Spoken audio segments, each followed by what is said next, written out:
Greetings, citizens of the world, governments and corporations. We are anonymous.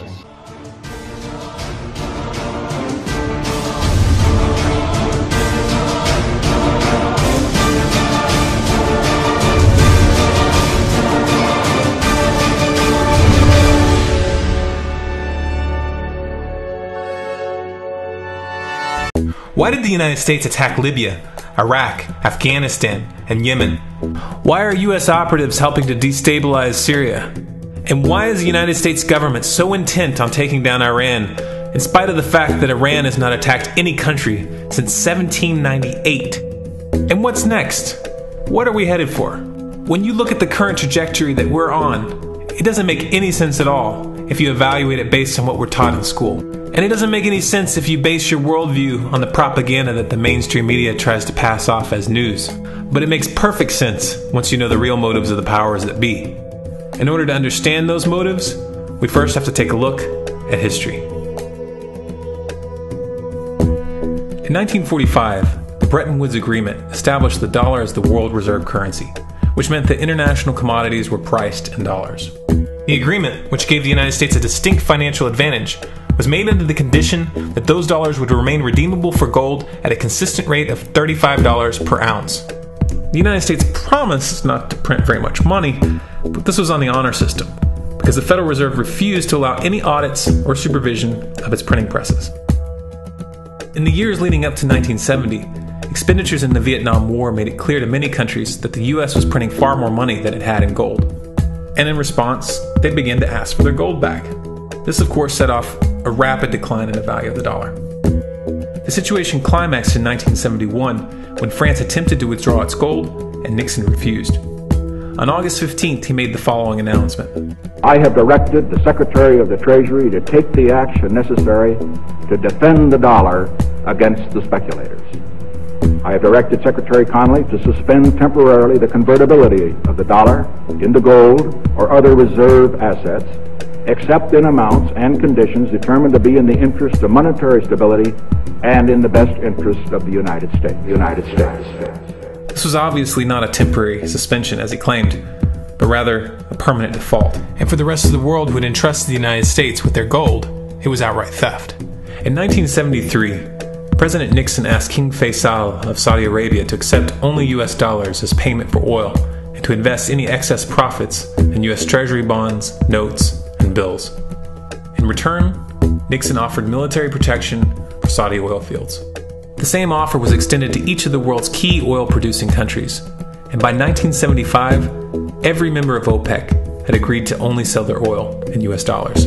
The act of moving the dollar off of gold and tying it to foreign oil instantly forced every oil-importing country in the world to start maintaining a constant supply of Federal Reserve paper. And in order to get that paper, they would have to send real physical goods to America. This was the birth of the petrodollar. Paper went out, everything America needed came in, and the United States got very, very rich as a result. It was the largest financial con in recorded history.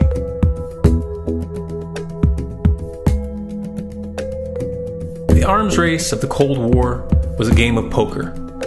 Military expenditures were the chips, and the US had an endless supply of chips. With the petrodollar under its belt, it was able to raise the stakes higher and higher, outspending every other country on the planet, until eventually US military expenditures surpassed that of all other nations in the world combined. The Soviet Union never had a chance. The collapse of the communist bloc in 1991 removed the last counterbalance to American military might. The United States was now an undisputed superpower with no rival.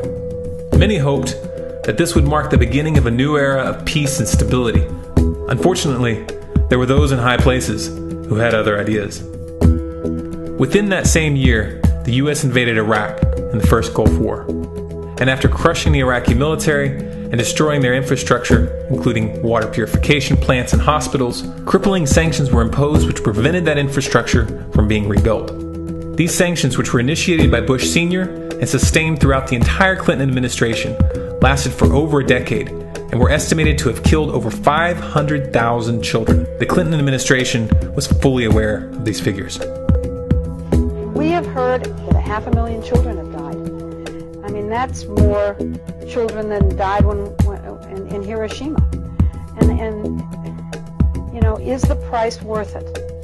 I think this is a very hard choice, but we think the price is worth it. Miss Albright, what exactly was it that was worth killing 500,000 kids for? In November of 2000, Iraq began selling its oil exclusively in euros.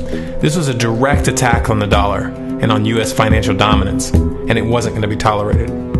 In response, the U.S. government, with the assistance of the mainstream media, began to build up a massive propaganda campaign claiming that Iraq had weapons of mass destruction and was planning to use them.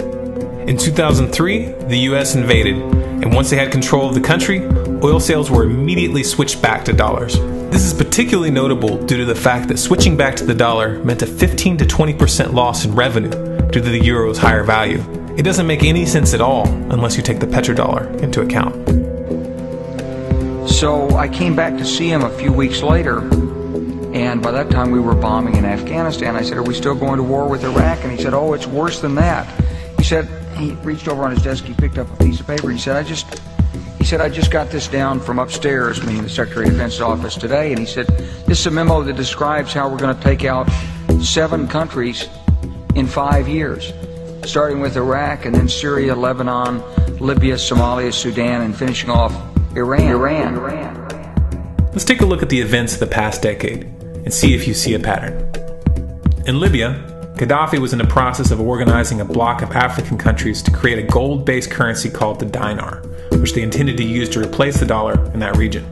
US and NATO forces helped destabilize and topple the Libyan government in 2011, and after taking control of the region, US armed rebels executed Gaddafi in cold blood and immediately set up the Libyan central bank. Iran has been actively campaigning to pull oil sales off of the dollar for some time now, and it has recently secured agreements to begin trading its oil in exchange for gold. In response, the US government, with mainstream media assistance, has been attempting to build international support for military strikes on the pretext of preventing Iran from building a nuclear weapon. In the meantime, they established sanctions which US officials openly admit are aimed at causing a collapse of the Iranian economy. Syria is Iran's closest ally, and they are bound by mutual defense agreements. The country is currently in the process of being destabilized with covert assistance from NATO, and though Russia and China have warned the United States not to get involved, the White House has made statements within the past month indicating that they are considering military intervention. It should be clear that military intervention in Syria and Iran isn't being considered. It's a foregone conclusion, just as it was in Iraq and Libya. The U.S. is actively working to create the context which gives them the diplomatic cover to do what they already have planned. The motive for these invasions and covert actions becomes clear when we look at them in their full context and connect the dots. Those who control the United States understand that even if a few countries begin to sell their oil in another currency, it will set off a chain reaction and the dollar will collapse. They understand that there is absolutely nothing else holding up the value of the dollar at this point, and so does the rest of the world. But rather than accepting the fact that the dollar is nearing the end of its lifespan, the powers that be have made a calculated gambit.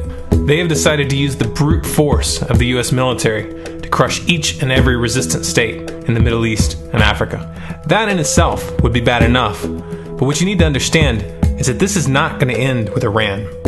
China and Russia have stated publicly and on no uncertain terms that they will not tolerate an attack on Iran or Syria. Iran is one of their key allies, one of the last independent oil producers in the region, and they understand that if Iran falls, then they will have no way to escape the dollar without going to war. And yet the United States is pushing forward in spite of the warnings.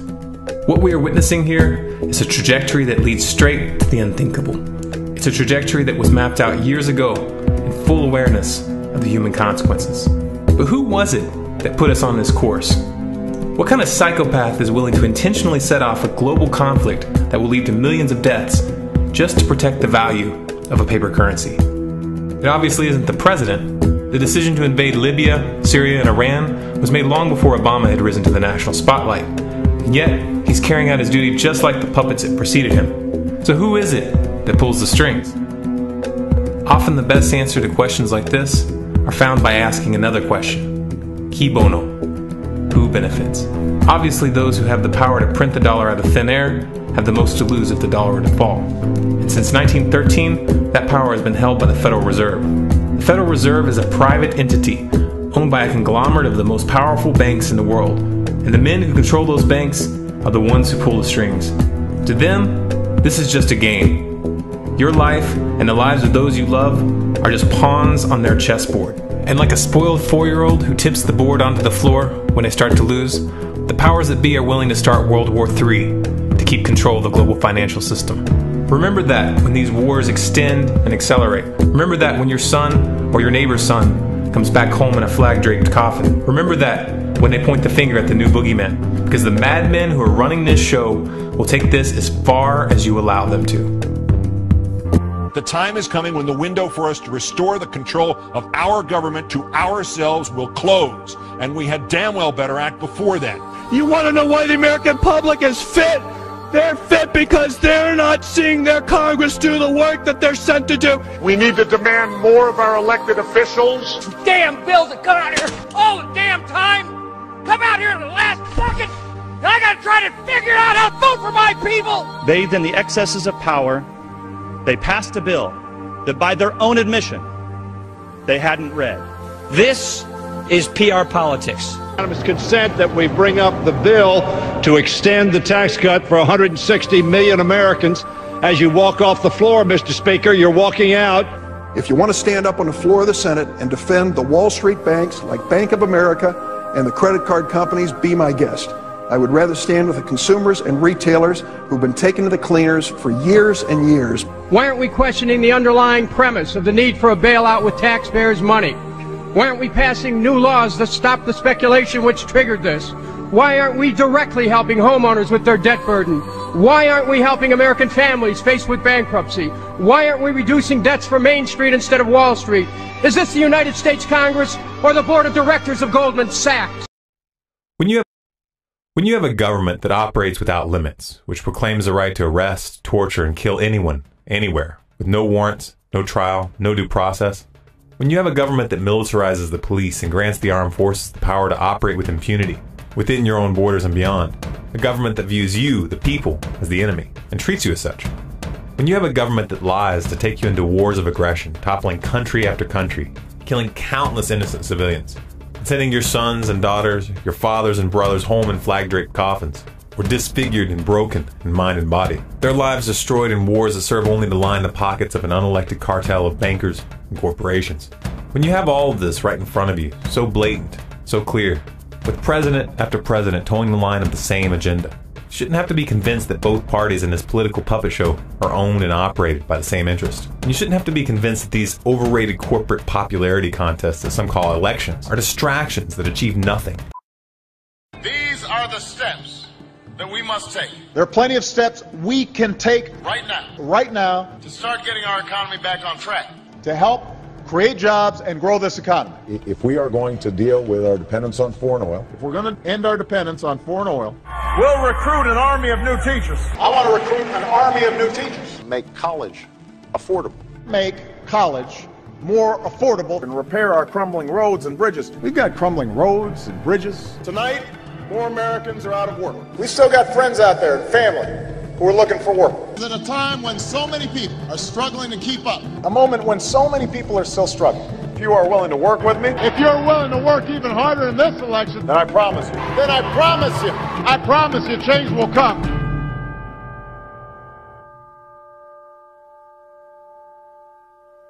What is the proper relationship, what should be the proper relationship between a chairman of the Fed and a president of the United States? Well, first of all, the Federal Reserve is an independent agency, and that means basically that there is no other agency of government which can overrule actions that we take. So long as that is in place and there is no evidence that the administration or the Congress or anybody else is requesting that we do things other than what we think is the appropriate thing, then what the relationships are don't frankly matter. World War III is a loaded term. It assumes that these tragic mass murders that humanity calls war are isolated events with distinct beginnings and ends. This kind of oversimplification obscures the multi-generational chain reactions that lead up to that moment when swords are drawn or missiles fly. Of course, there's another reason that the public is rarely conscious of these chain reactions. The ruling class has learned long ago that the best way to take a nation to war is to trick them into it. Vietnam was an extension of the Cold War, which was an extension of World War II, which was a direct result of the terms imposed on Germany following World War I. This multifaceted conflict which is unfolding right now between the declining powers of the West and the geopolitical and economic upstarts from the East may not end up being labeled as World War III in the history books. Perhaps they'll continue to label each phase with a catchy name like Operation Baltic Freedom or Operation Siberian Storm. Whatever. On the other hand, if someone does something stupid, history books might not make it through the aftermath at all. Of course, I would never insinuate that the US government would do anything stupid. It's not like the country is run by a gaggle of warmongering imbeciles. Well, actually, I suppose that depends on how you define the word imbecile. Congress did just pass Resolution 758 and the Ukraine Freedom Support Act of 2014, which laid the foundation for open and direct conflict between the US and Russia. More sanctions are on the table, and of course, if you've been paying attention, you might have noticed that Washington is playing a game of high-stakes chicken with oil prices, with a little help from our good friends, the Saudis. All the while playing hardball with China and Southeast Asia, and ramping up production of nuclear weapons, while their puppets in Kiev continue to shell civilians in eastern Ukraine. What could possibly go wrong? Heading into 2015, it may have appeared that we were having something of a calm before the storm, but that was an illusion. This war is already hot on multiple fronts. It has been for years. All it takes is one stupid move for proxy wars to cut out the middleman, and then all bets are off. To even consider a direct military confrontation between the US and Russia is insane. Consequences would be nothing short of unthinkable. Yet humanity seems to be sleepwalking right into that very scenario. Could we as a people stop this? Of course we could. These so-called rulers don't actually have any power. They just have your obedience. Will you withdraw that obedience on time? Or will you continue to allow yourself to be distracted by bread, circuses, and pointless bickering? If you were planning on shifting gears, now would be the time to do it. I frankly think that crisis initiation is really tough. And it's very hard for me to see how the United States president can get us to war with Iran. Which leads me to conclude that if, in fact, compromise is not coming, that the traditional way of America gets to war is what would be best for U.S. interests. Some people might think that Mr. Roosevelt wanted to get us into World War II, as David mentioned. You may recall we had to wait for Pearl Harbor. Some people might think Mr. Wilson wanted to get us into World War I. You may recall he had to wait for the Lusitania episode. Some people might think that Mr. Johnson wanted to send troops to Vietnam. You may recall we had to wait for the Gulf of Tonkin episode. We didn't go to war with Spain until the until the Maine exploded.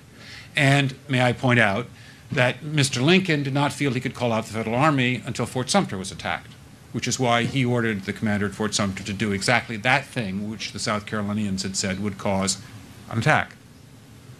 So if, in fact, the Iranians aren't going to compromise, it would be best if somebody else started the war. One can combine other means of pressure with sanctions. I mentioned that explosion on August 17th. We could step up the pressure. I mean, look, people, Iranian submarines periodically go down. Someday one of them might not come up. Who would know why? We can do a variety of things if we wish to increase the pressure. I'm not advocating that. But I'm just suggesting that this is not a either-or proposition of, it's just sanctions has to succeed or other things. We are in the game of using covert means against the Iranians. We could get nastier at that. This is not the Cold War 2.0. This is World War 3.0. The masses may not have figured it out yet, but history will remember it that way. Alliances are solidifying and hot wars are underway on multiple fronts. If the provocations and proxy wars continue, it's only a matter of time before the big players confront each other directly, and that is a recipe for disaster. Does all of this sound insane to you? Oh, you're right. The people running the world right now are insane, and the public is sleepwalking into a tragedy. If you want to alter the course that we are on, there's only one way to do it, We have to wake up that public. Even the most powerful weapons of war are neutralized if you reach the mind of the man behind the trigger. How do we wake the masses, you ask? Don't wait for someone else to answer that for you. Get creative. Act like your children's and grandchildren's futures depend on it, because they do. If this message resonates with you, then spread it. No one wants to believe that their kids are going to live under a military dictatorship. No one wants to see this coming. So most people put their head in the sand and do their best not to think about it. Those who don't always begin with one question. What can we do? The first thing you need to understand here is that our problem is psychological, not material.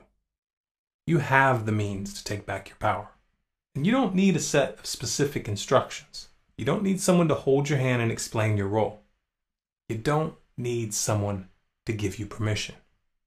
What you need is to turn off your TV, turn off your radio, put down the iPad, and ask yourself if you're going to be able to look your grandchildren in the eyes and tell them honestly that you did everything in your power to turn this around.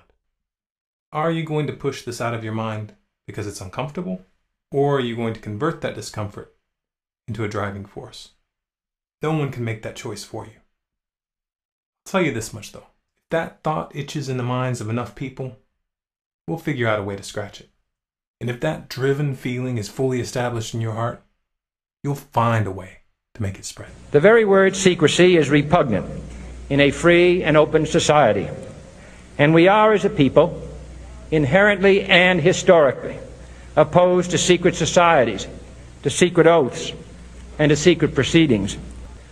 For we are opposed around the world by a monolithic and ruthless conspiracy that relies primarily on covert means for expanding its sphere of influence, on infiltration instead of invasion, on subversion instead of elections, on intimidation instead of free choice.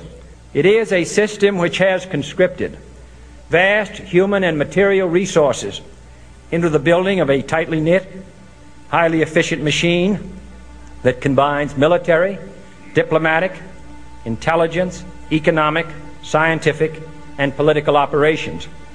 Its preparations are concealed, not published. Its mistakes are buried, not headlined. Its dissenters are silenced, not praised. No expenditure is questioned, no secret is revealed. It is possible to overcome fear when facing real physical danger. And there are some very compelling reasons to learn how. Having the right philosophical scaffolding can help, but in the end, it will always be up to you. Let's begin with a reality check. This planet is and has always been a dangerous place. That adrenaline you feel when standing on the edge of a cliff, or when you realize you almost just stepped on a poisonous snake, or when you finally come to terms with the fact that the government that you live under has become a militarized police state, that feeling is there for a reason. Fear is our physical body recoiling at the prospect of annihilation.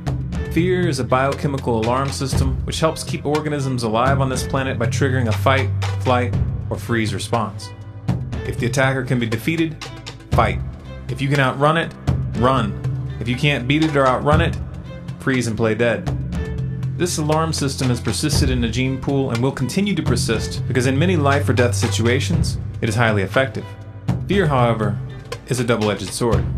Terror can send a herd of buffalo stampeding over a cliff, and it can make a crowd of humans behave in much the same way.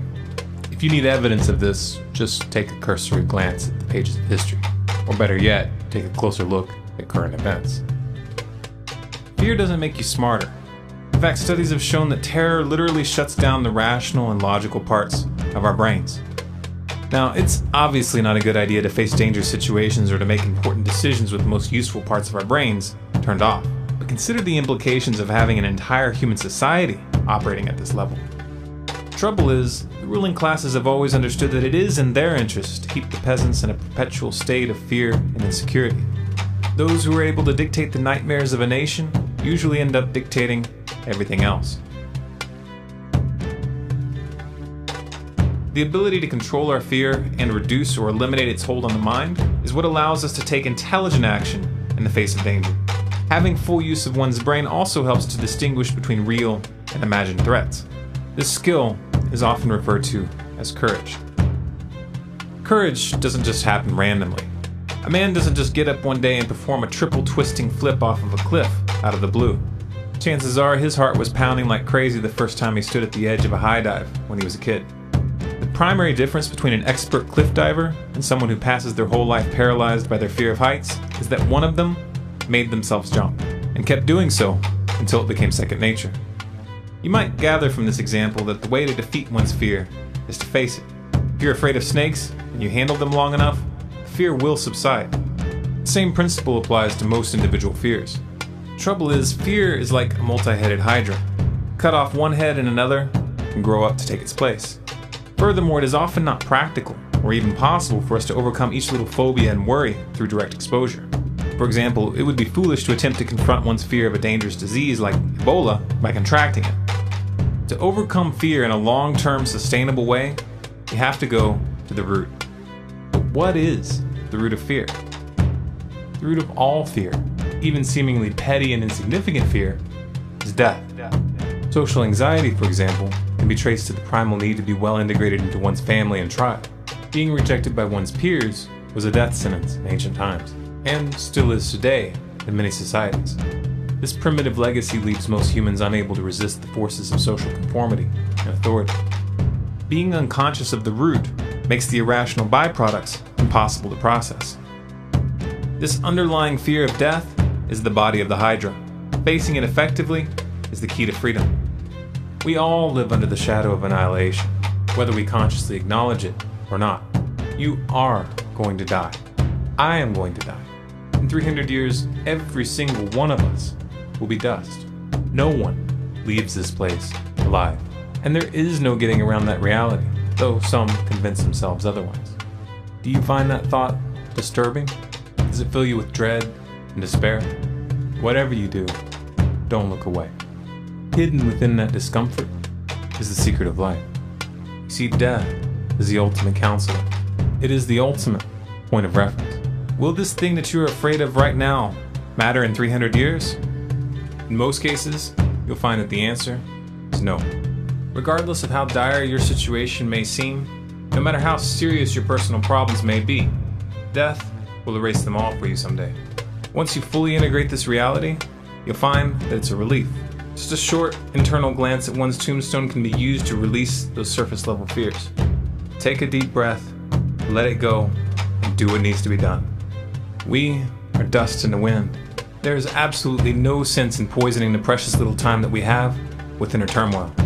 You're going to die no matter what, so you might as well look your death in the eye and smile like a kid who's been caught with their hand in a cookie jar, and eat that cookie anyway.